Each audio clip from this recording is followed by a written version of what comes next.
"Violation notice," Patricia Whitmore said, pressing the paper flat against my chest like it was a verdict. Her lips curled in that satisfied way people get when they think they've already won. "Remove the flagpole within 7 days, or face daily fines."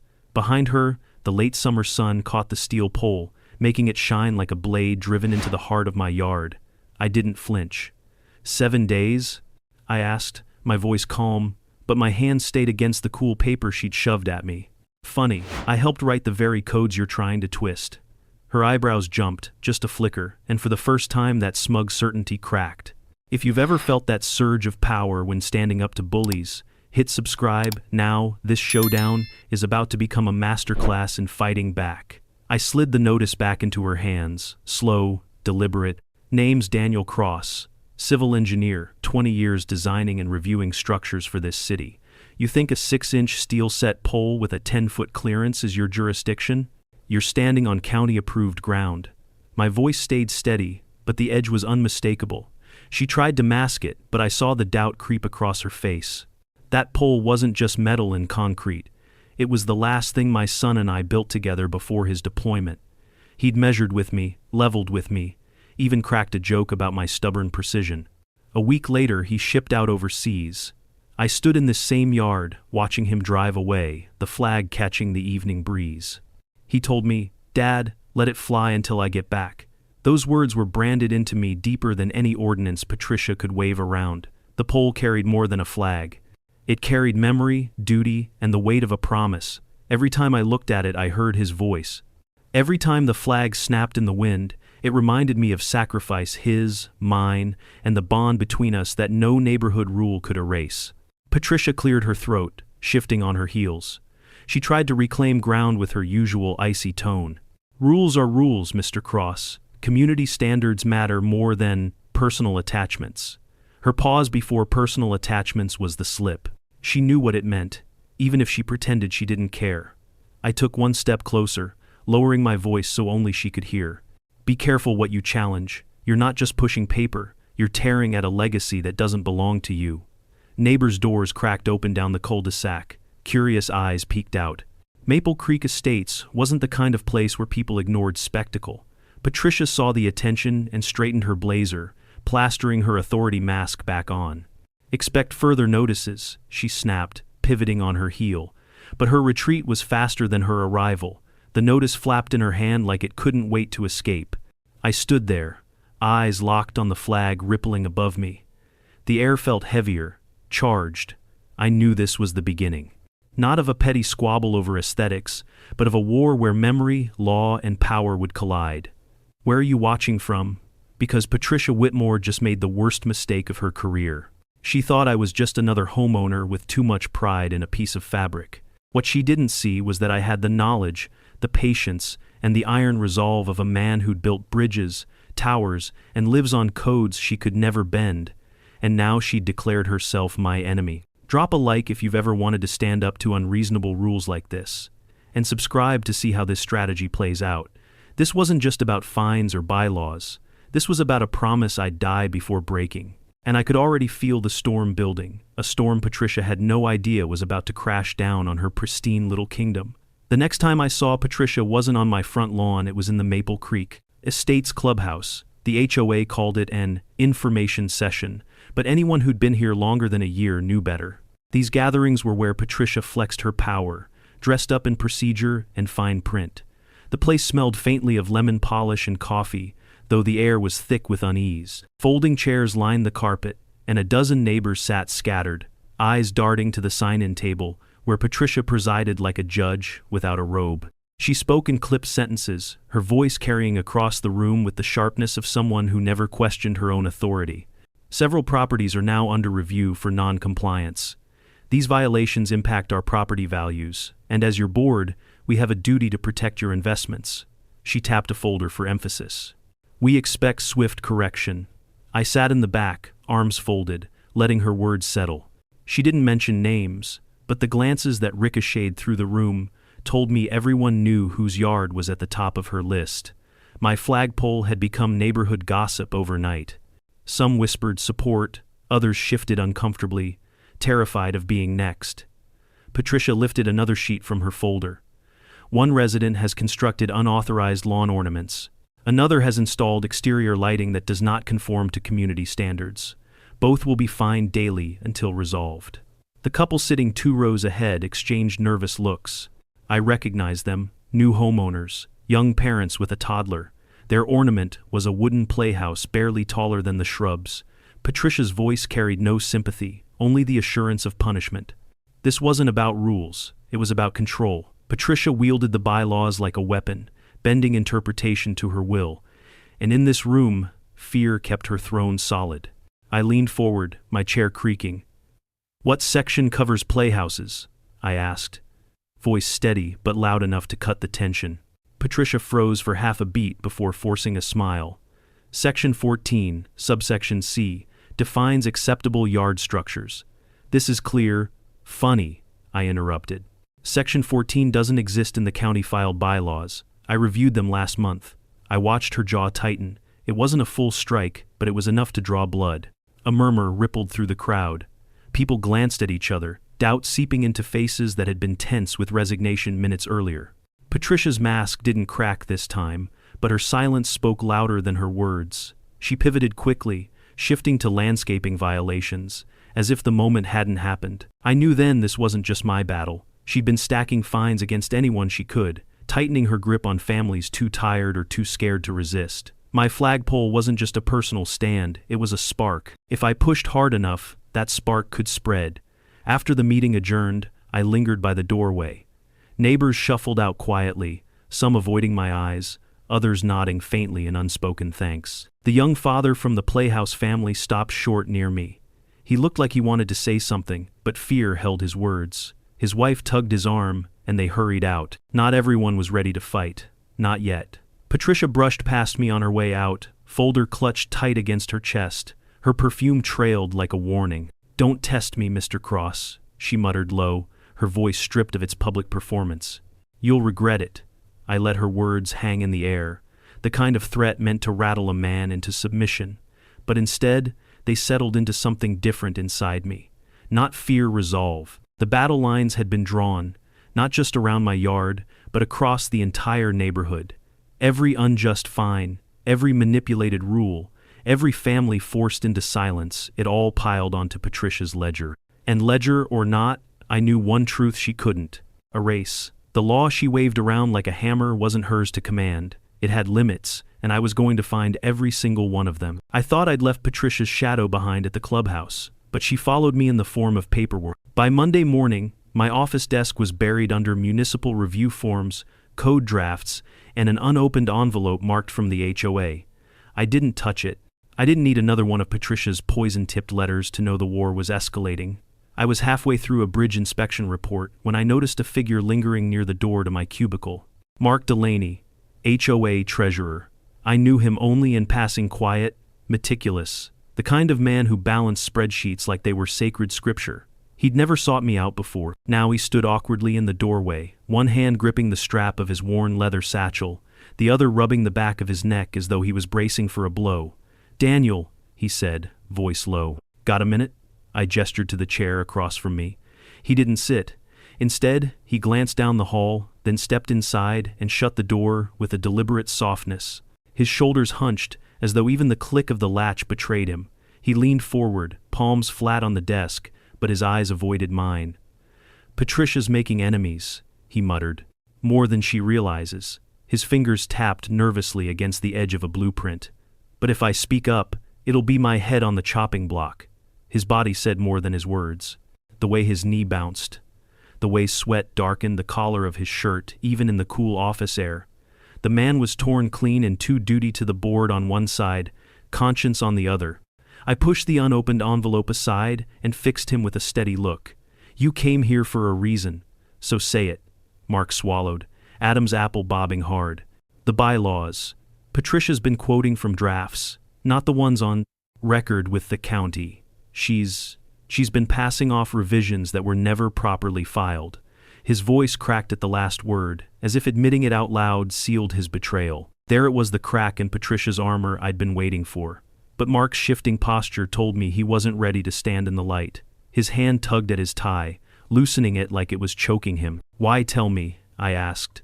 though I already knew. His body gave him away before his mouth did. He needed someone else to carry the fight, someone who could weather the fallout. Because he finally met my eyes, just for a moment. The guilt there was raw, naked. Because you're the only one she can't steamroll. You know the codes. You know the law. He backed up a step, retreat already etched into his frame. But don't tell anyone it came from me. If she finds out, he stopped himself, shaking his head. His hands trembled as he shoved them deep into his pockets. He'd said too much already, and he knew it. "Mark," I said evenly, "you've done the right thing." But he didn't look convinced. He gave a tight nod, opened the door, and slipped out without another word. His retreating footsteps echoed down the corridor, quick and uneven, like a man trying to outrun his conscience. I sat back, heart pounding with something sharper than anger resolve. The path forward was finally visible. Patricia's empire of rules wasn't built on law. It was built on paper walls, never ratified, never filed where it counted. And Mark Delaney, in his halting, frightened way, had just handed me the blueprint for tearing it down. Where fear had silenced the others, he'd risked enough to light the fuse. Now, it was up to me to make sure it burned all the way through Patricia's throne. I didn't have to wait long for Patricia's next move. By Thursday afternoon, I came home to the sound of raised voices echoing across the cul-de-sac. I slowed before, turning into my driveway, and spotted Patricia at the end of Linda Cooper's drive, clipboard in hand like a weapon. Linda stood stiff by her mailbox, arms crossed, jaw set. "This isn't compliant," Patricia barked, tapping her pen against the side of Linda's truck. "Commercial vehicles are not permitted overnight. The fines will start immediately." Linda's face flushed. She'd been a nurse for 20 years, and that truck was her lifeline, equipped with medical supplies for her on-call shifts. "It's not commercial, it's my emergency response vehicle, you know that." I cut the engine and stepped out of my car. Patricia's head snapped toward me. For a split second, her smile faltered, but then it returned sharper, rehearsed. "Mr. Cross," she called, her voice honeyed in front of witnesses. "Care to join us? We were just discussing another violation. Seems standards don't mean much to some of our neighbors." I walked closer, letting my eyes take in the scene. The truck sat clean, well kept, clearly not a contractor's vehicle. The only markings were emergency decals approved by the hospital. Patricia's claim was nonsense, and she knew it. But that was the point. If she could crush Linda, she could send a message. "Funny," I said, my voice steady. Section 9, subsection A, only prohibits vehicles with active commercial licensing or advertisements exceeding 12 inches. That's the county language, and it matches the filed bylaws. Patricia's pen froze mid-air. A muscle jumped in her cheek. Linda glanced at me, eyes wide with a mix of relief and disbelief. She wasn't the only one listening. 2 other neighbors had drifted closer, drawn by the commotion. Patricia cleared her throat, trying to claw back control. "The board has discretion to interpret what disrupts the aesthetic integrity of the neighborhood. Discretion doesn't override law," I replied.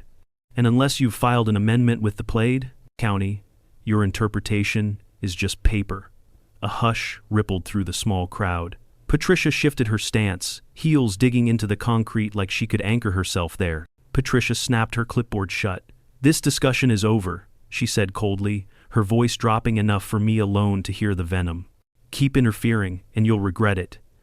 She pivoted and marched back toward her car, leaving Linda standing there with her mouth slightly open. "You didn't have to step in," Linda whispered to me. Her voice wavered, but her eyes burned with gratitude. "Someone had to," I said. My gaze followed Patricia's retreat. "She's counting on silence. That's her power."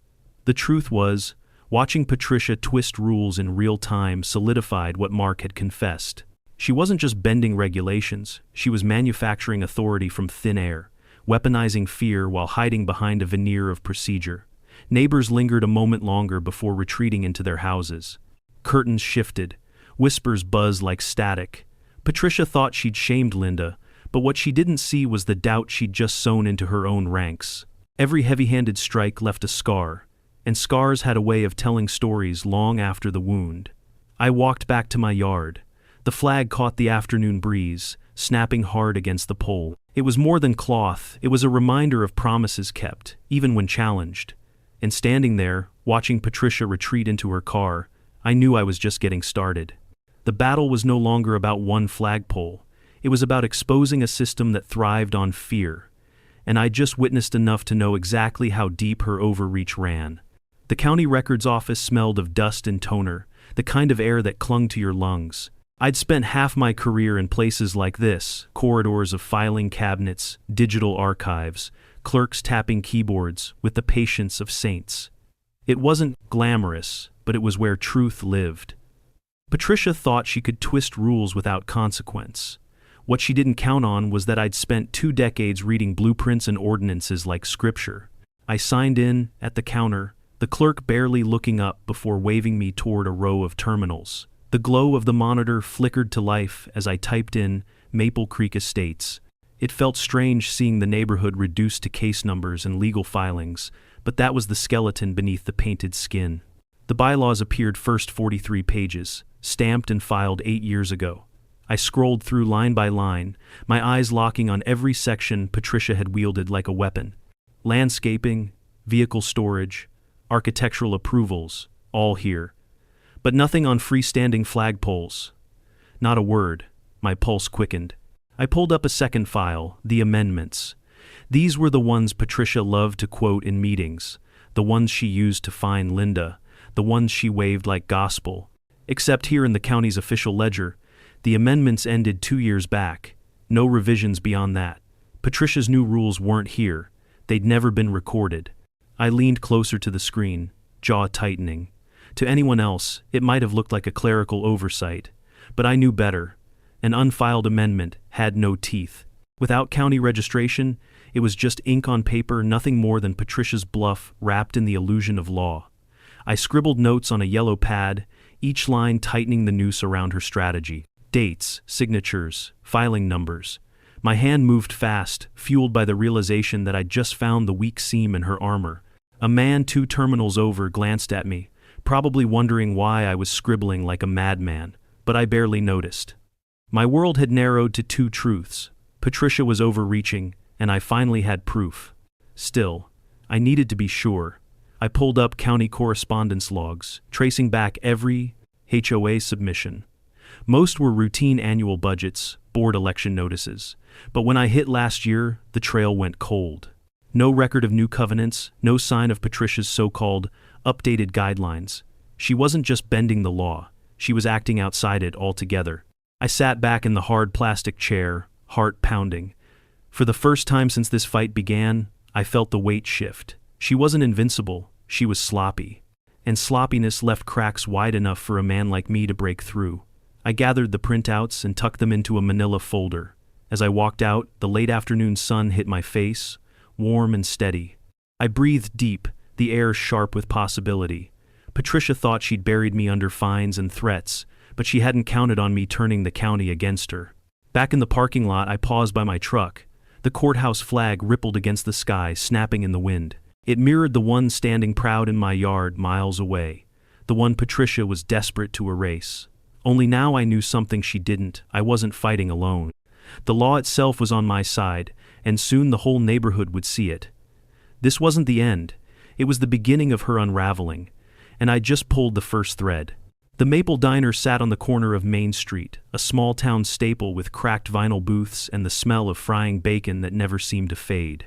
I came here on long weeks, when paperwork blurred my eyes, and I needed strong coffee more than sleep. That night, the place hummed with the low clatter of forks and the hiss of the griddle. I slid into a booth near the back, folder of county printouts tucked under my arm like contraband. I hadn't planned on running into Patricia, but fate has a way of pushing you into the fire before you're ready. She walked in with Marcus Lee, another board member, both of them stiff in their tailored clothes that didn't match the grease-stained counters. They didn't see me, or maybe they didn't bother to look. They chose the booth 2 rows ahead, close enough that every word carried when the diner's chatter dipped. Patricia wasted no time. Cross is undermining the board. If we let him, others will follow. We need to escalate. Her voice was sharper than the cutlery clinking on their plates. Marcus shifted, uneasy. He's got people's attention already. The Playhouse family, the nurse with the truck, they're watching. Patricia leaned in, nails tapping against the table. Then we break him before they get brave. Liens, lawsuits, We push until he bends or breaks. Nobody fights the HOA and wins. My grip tightened around my coffee mug, heat biting into my palm. Lien's. That was more than harassment, it was an attempt to choke me out financially, to put my home, my son's legacy, on the chopping block. I didn't move, didn't speak. I just listened, every word burning itself into my resolve. Marcus lowered his voice, but I caught the tremor. Patricia, what if he finds out the amendments weren't filed? She stiffened. He won't. Nobody looks that deep, and if he does, we'll bury him in legal fees until he can't breathe. That was all I needed to hear. Proof, straight from her mouth. Not just mismanagement. Not just overreach. Malicious intent. I sat frozen until their conversation shifted to safer topics. Then I tossed a few bills on the table and slipped out the side door, the night air hitting me like a slap. The stakes weren't theoretical anymore. Patricia wasn't satisfied with fines. She wanted to crush me, erase me, and use me as a warning to everyone else in Maple Creek Estates. I stood by my truck, the diner's neon buzzing overhead, and for the first time I felt the weight of how personal this had become. If she filed a lien, it would stain my record. If she launched a lawsuit, it would bleed me dry. And if she succeeded, the flagpole would be the first thing to go, ripped from the ground like it never mattered. But it mattered. God, it mattered. That pole was the last thing my son and I built together.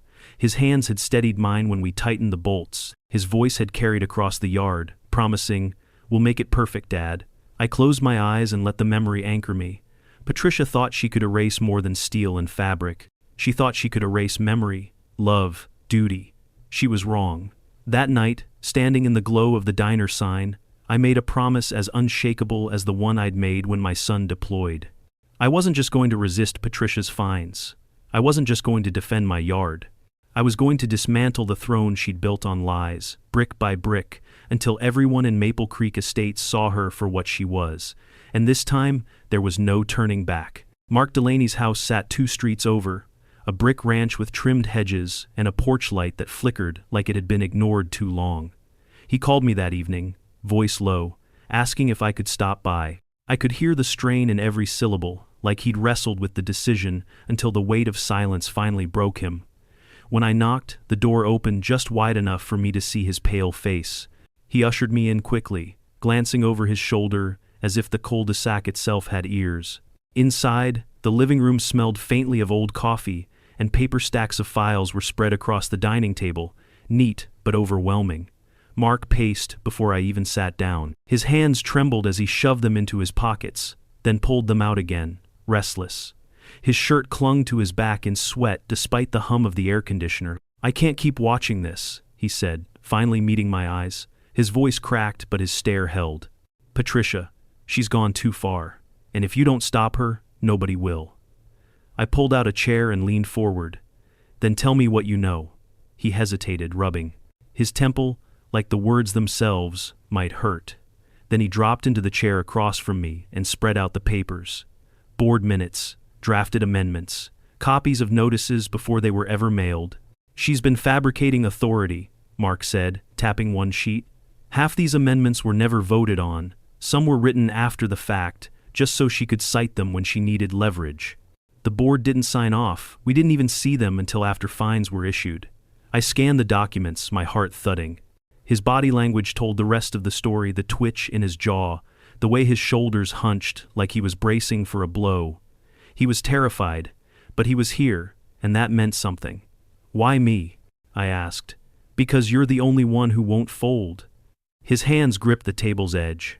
"I've seen her do this before, but nobody pushed back. People just pay the fines to avoid the fight. But you?"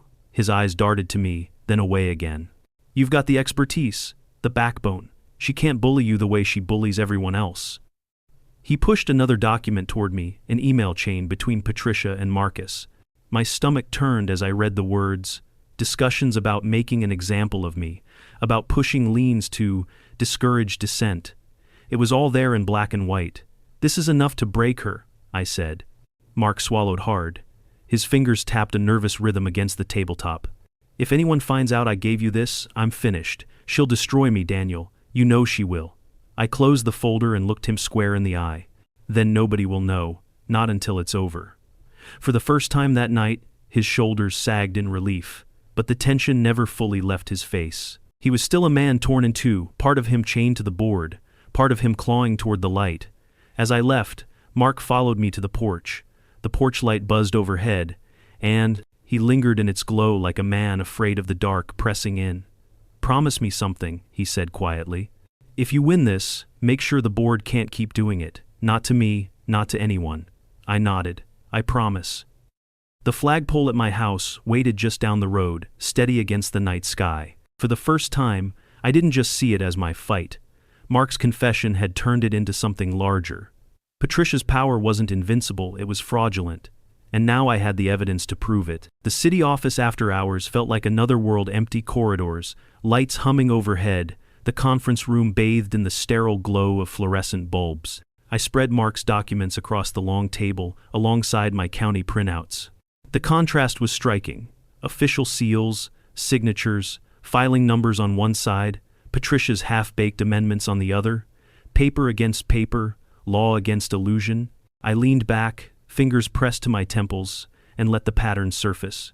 Years of engineering had trained my eyes to find flaws, to catch weak joints before they collapsed under pressure. And here it was again, not in steel, but in governance. Patricia's house of cards leaned so heavily on unfiled amendments that the slightest push would send it toppling. Still, I needed confirmation, not from a neighbor, not from rumor, but from someone who knew the legal backbone better than anyone. I pulled out my phone and dialed a number I hadn't used in years, an old colleague, Claire Mendoza, who'd traded city work for property law.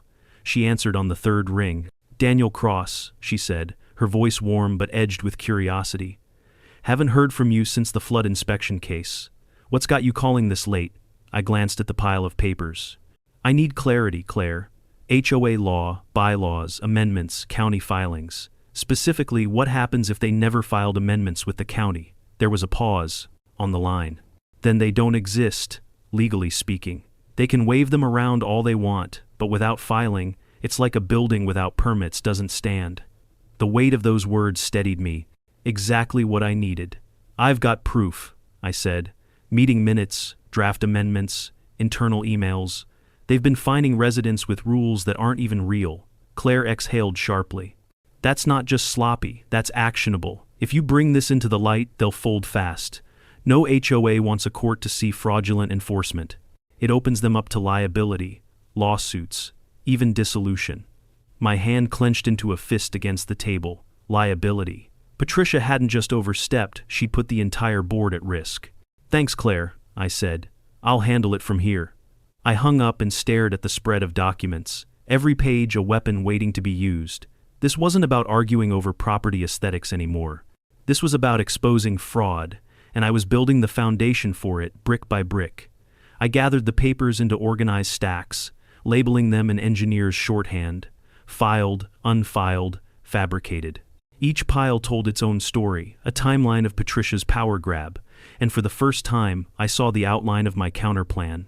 Step 1. Secure the evidence without exposing Mark. Step 2. Line up county records against Patricia's false amendments. Step 3. Force the confrontation in a public forum where she couldn't hide behind intimidation. The key wasn't just to win, it was to win in a way that shattered her authority so completely that nobody could rebuild it. The hum of the fluorescent lights filled the silence as I slid the last folder into my bag. I felt the weight of it on my shoulder as I walked out, heavy but steady, like carrying a blueprint for something monumental. Outside, the night was cool, the city streets empty. I paused by my truck and looked up. A flag hung from the courthouse pole down the block, catching the streetlight. It rippled in the breeze, a reminder of why I was doing this. Not just for me, not just for my son's memory, but for every neighbor too tired or too scared to fight Patricia alone. I wasn't just preparing for battle. I was drafting the demolition plan for her empire, and the foundation of that plan was stronger than anything she could fabricate. The garage door rattled shut behind us, muffling the night sounds of Maple Creek Estates.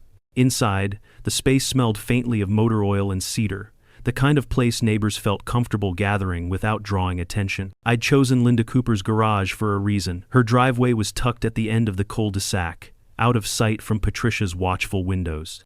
Around the folding table sat 5 neighbors, each with a folder, envelope, or dog-eared notice clutched in their hands. Fear lingered on their faces, but so did something else: relief at finally being heard. Linda broke the silence first. She slid her stack of papers across the table. 3 violation letters in 2 months, first for the truck, then for the playhouse, and last week for excessive mulch height. Who finds someone for mulch? The young father beside her spoke up next, his voice sharp with frustration. Our son's playhouse, Patricia said. It needed to be dismantled immediately. We tried to fight it, but the fine doubled every week. We finally gave up and tore it down. He shoved the photographs toward me, before and after shots. The empty patch of grass where the playhouse once stood hit harder than I expected. Another family forced into silence. I spread their documents alongside mine, creating a patchwork of Patricia's reign. Every notice carried the same fatal flaw: citations pulled from rules that didn't exist in county records. My fingers traced the language, the patterns. Each case was another crack widening in her foundation. None of these amendments were filed, I said, my voice steady but carrying weight. Every fine you've paid, every threat she's made, it's built on nothing. She's enforcing rules that don't legally exist. Gasps echoed around the table. A mother of 2 clutched her envelope tighter, her knuckles white. So, we never had to pay? No, I said. But she counted on you not knowing. Fear's her weapon. She uses it to keep everyone in line. I laid out the plan piece by piece, not in technical jargon, not as an engineer, but as a neighbor who'd seen enough. I'll take the evidence to the board, publicly. She won't be able to twist this in private emails or closed-door sessions. But I'll need more than just my word. I'll need your stories, your notices, your courage to stand in that room. The room went quiet. Eyes darted from face to face. Fear still weighed heavy, but I saw it flicker into something else: anger, maybe even hope. Linda leaned forward, her voice low but firm. I'm in. She tried to shame me in front of the whole street. I won't stay quiet anymore. One by one, the others nodded, hesitant at first, then with growing resolve. The young father placed his hand on the table.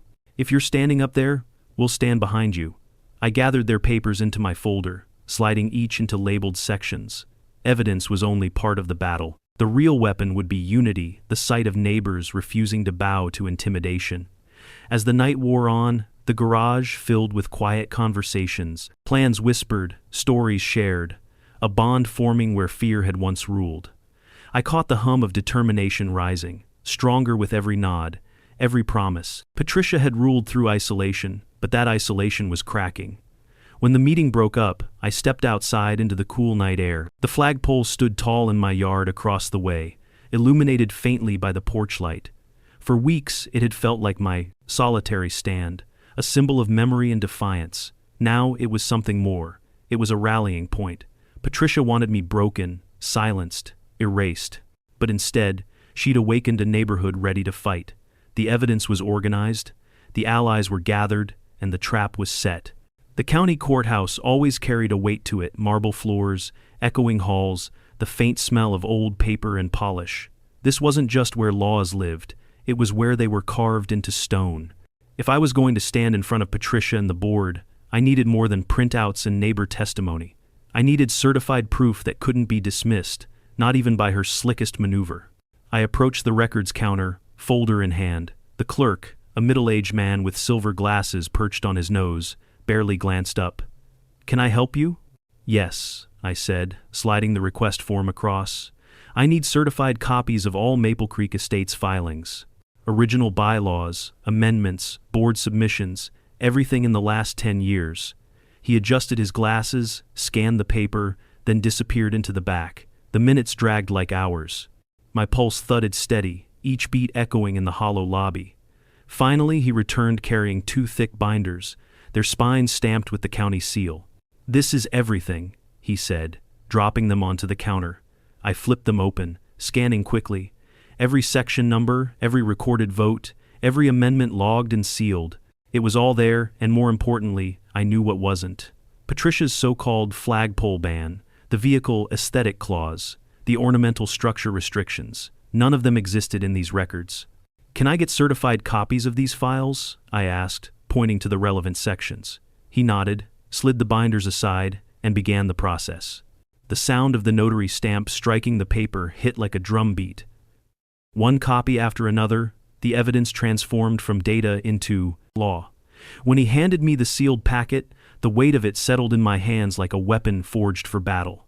Patricia could argue interpretations all day, but she couldn't argue with this. The county had spoken, and the county had the final word. I walked out of the courthouse with the packet tucked under my arm. The sun was sinking low, painting the sky in bands of orange and violet. I paused at the steps, staring out across the square. A flagpole stood tall in front of the courthouse, the stars and stripes rippling high above the building. It mirrored the one at my home, but here, it carried the authority of law behind it. Back in my truck, I laid the documents carefully on the passenger seat. The neighbor's testimony, Mark's insider evidence, and now the certified county records, all the pieces were in place. But Patricia wasn't just going to roll over. She'd fight, she'd twist, she'd lash out in front of everyone. That's why preparation mattered. I called Linda first, then the Playhouse family, then 2 more neighbors who had promised support. Each voice on the other end confirmed the same thing. They'd be there at the board meeting, not just with papers, but with presence. This wasn't going to be me versus Patricia anymore. It was going to be the community versus her throne of fear. Night had fallen by the time I pulled into my driveway. The flagpole loomed above me, lit by the porch light. The flag snapped in the breeze, sharp and clear against the dark sky. I rested my hand on the cool steel, grounding myself in its strength. My son's voice echoed in memory, steady, confident. "Let it fly until I get back," I whispered into the night. "It's still flying, son, and it's not coming down." The stage was set. Patricia thought she had me cornered, but what she didn't know was that the walls she built around herself were about to collapse. The community hall buzzed with low murmurs as neighbors filed into folding chairs, their voices hushed but heavy with anticipation. The fluorescent lights cast a sterile glow across the room, but the air felt anything but neutral. Patricia sat at the front table, flanked by Marcus and 2 other board members, her blazer crisp, her posture rigid. She wore her authority like armor, eyes scanning the room for weakness. I stood near the back, the certified county documents tucked beneath my arm. Around me, Linda, the Playhouse family, and 6 others sat straighter than I'd ever seen them, their presence more powerful than any speech I could give alone. This wasn't just my stand anymore, it was ours. Patricia tapped her pen against the gavel block. "We'll begin with the reading of outstanding violations," she announced, voice sharp enough to slice through the chatter. She rattled off names, each followed by a fine, her tone carrying that same smug certainty I'd heard a dozen times before. But tonight, there was no nodding compliance, no resigned silence. The crowd shifted uneasily, waiting. When she finally said, "Daniel Cross unauthorized flagpole installation," the words hung heavier than the rest. Heads turned toward me.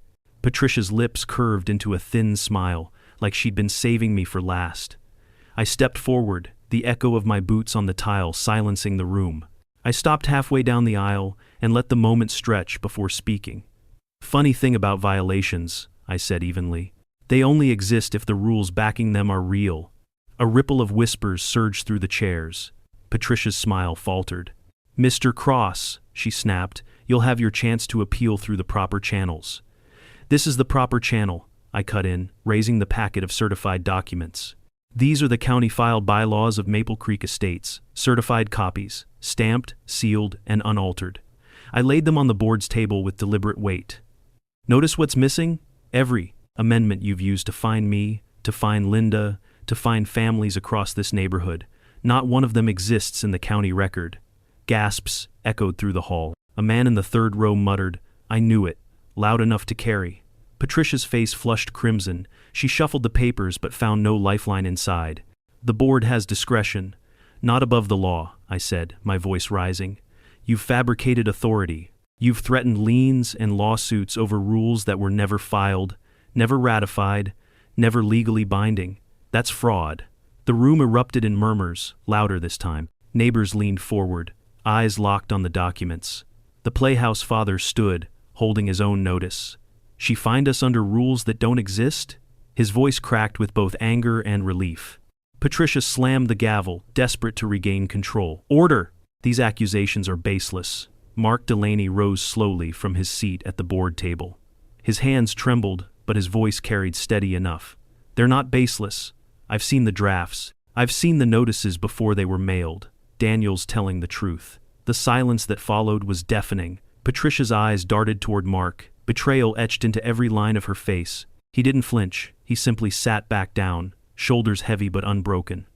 The neighbors began to stir, voices layering over one another. We paid fines we didn't owe.